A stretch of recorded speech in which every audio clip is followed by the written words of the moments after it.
Hey yo guys, what's happening? It's your boy Rain TJ back again with another episode of Just a Thought. And this week I want to dive straight into some of these more serious thoughts that I've been having.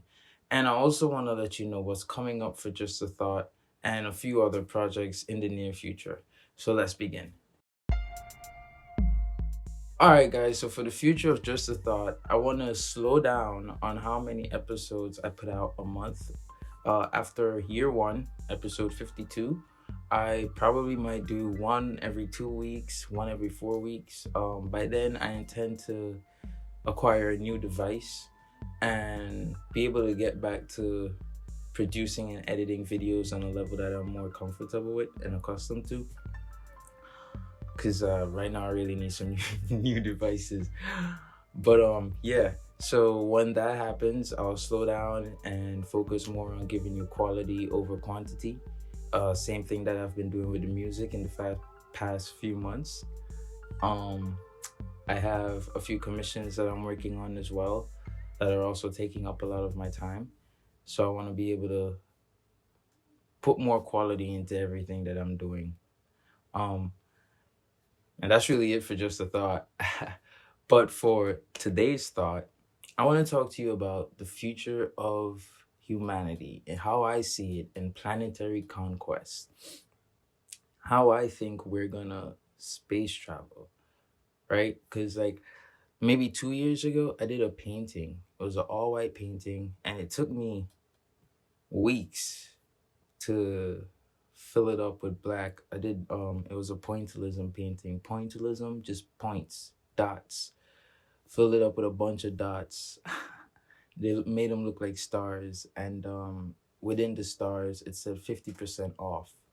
And when I was asked to describe what this painting meant, I described it in the sense that, yeah, one day I foresee us having tickets to space 50% off. Like our kids would probably be looking to take a vacation trip to space. And some people in my class didn't get it. My professor would She got it. She was impressed. A few were impressed as well. But the concept 2, 3 years ago, that's what I was thinking of. And nowadays, here in 2021, you have how many billionaires already touching space? You have this young boy at what, 18, getting to be the youngest person to ride to space. We have all these conversations about it now, open and public.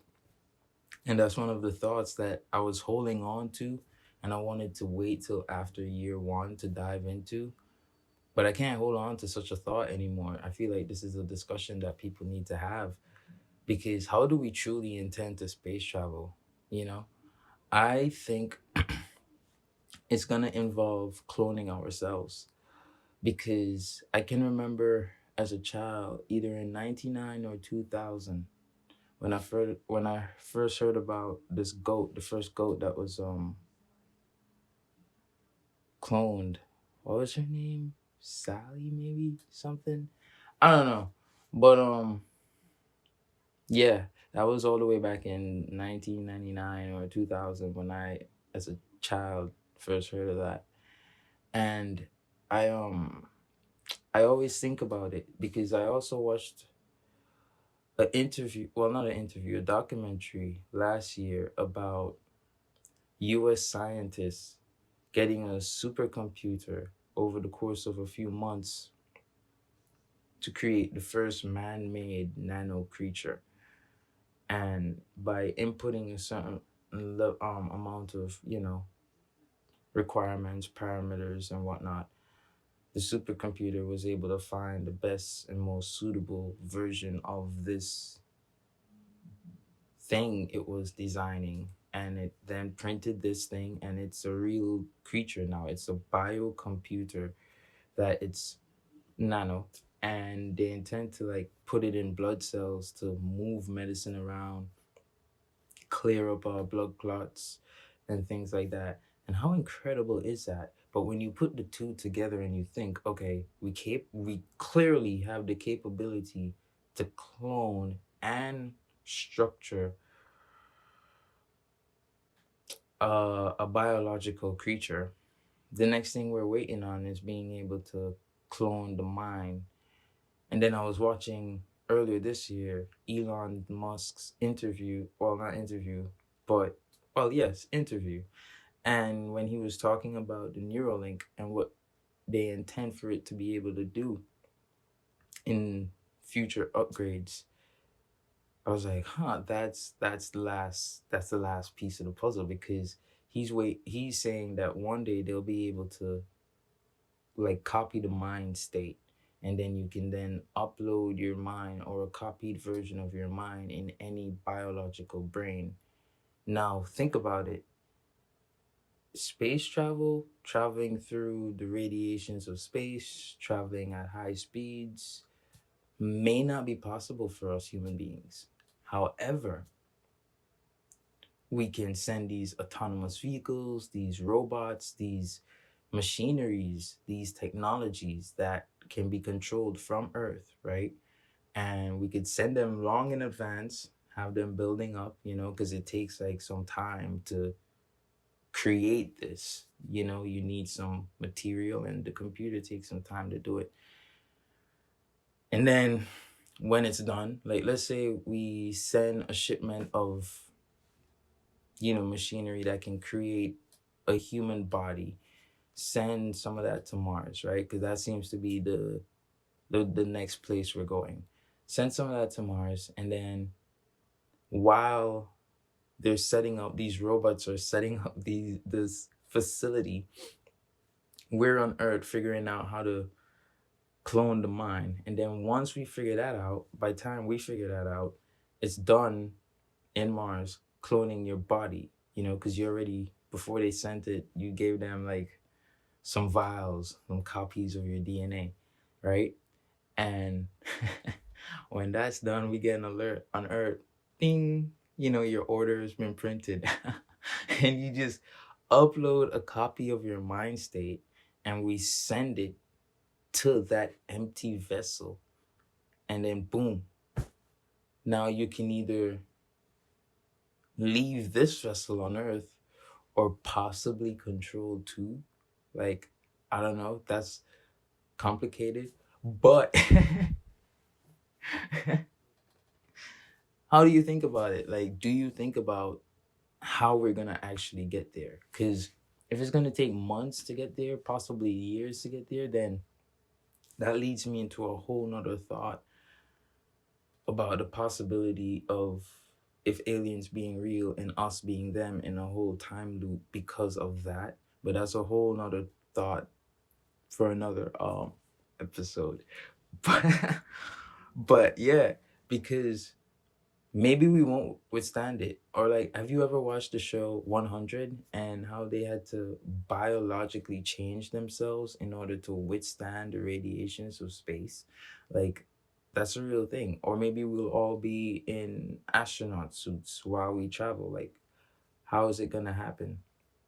And then the conquest aspect of it is literally that, like, man exploring to other places. In order to conquer it, we need a multitude of men. We need, well, not just men, but like people, human beings. We need a multitude. We need many of us. So it's not going to be like a small ship with 4 or 5 people that we're going to be sending a time. How inefficient is that?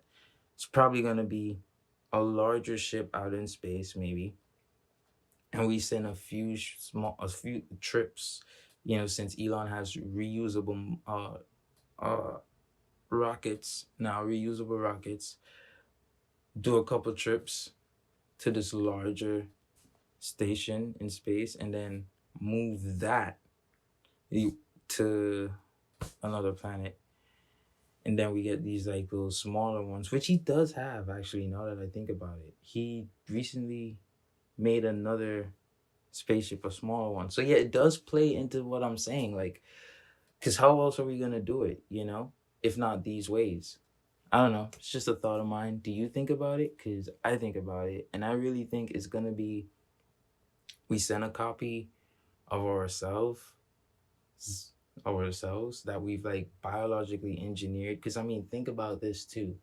If you can now pay enough money to choose if your child comes out with blue, green, black eyes, or if they come out smart or sportsy, athletic, however, if you could choose to tweak DNA like that right now, then obviously, if we're going to be venturing out into space, we're going to be tweaking the bodies that we're creating.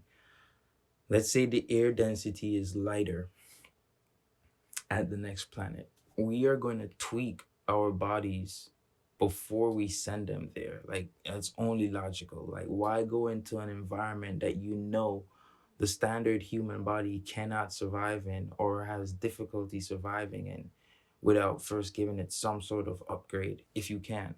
Like, why wouldn't you? You know, that's foolish to not do that. So before we send these machineries or whatnot, we would have tweaked, like, to have bigger lungs, thicker skin, stronger bone density, stronger muscles, things like that. We would probably tweak our like retinas to see different or see better. We would upgrade ourselves, and then these different versions of us will be able to withstand these different environments, these different temperatures, these different climates. And over time we would evolve towards that, like, let's say we tweak a set of people's DNA to have them have like